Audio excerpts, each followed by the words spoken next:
بسم الله الرحمن الرحيم. هل أتى على الإنسان حين من الدهر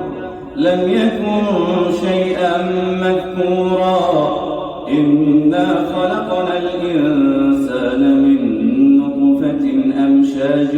نبتليه فجعلناه سميعا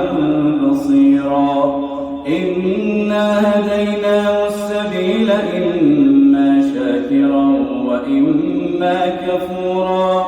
إنا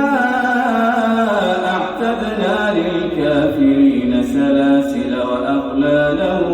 وسعيرا إن الأبرار يشربون من كأس كان مزاجها كافورا عينا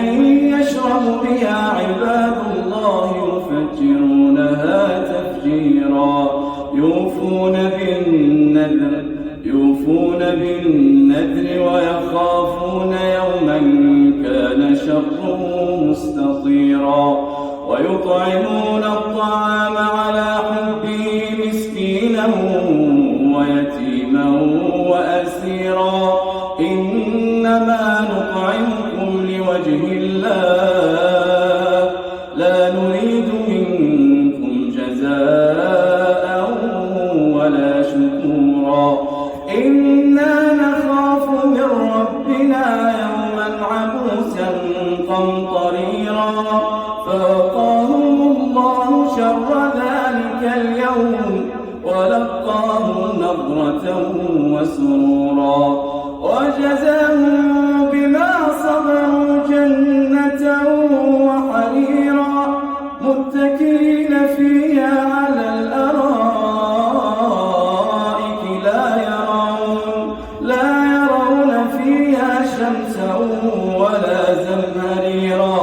ودانية عليهم ظلالها وذللت قطوفها تذليلا ويطاف عليهم بآنية من فضة وأكواب كانت قوارير من فضة قدروها تقديرا ويسقون فيها كأسا كان مزاجها زنجبيلا عينا فيها تسمى سلسبيلا ويطوف عليهم ولدان مخلدون إذا رأيتهم حسبتهم لؤلؤا منثورا وإذا رأيت ثم رأيت نعيما وملكا كبيرا عاليهم ثياب سندس خضر واستبرق وحلوا أساور من فضة وسقاهم ربهم شرابا طهورا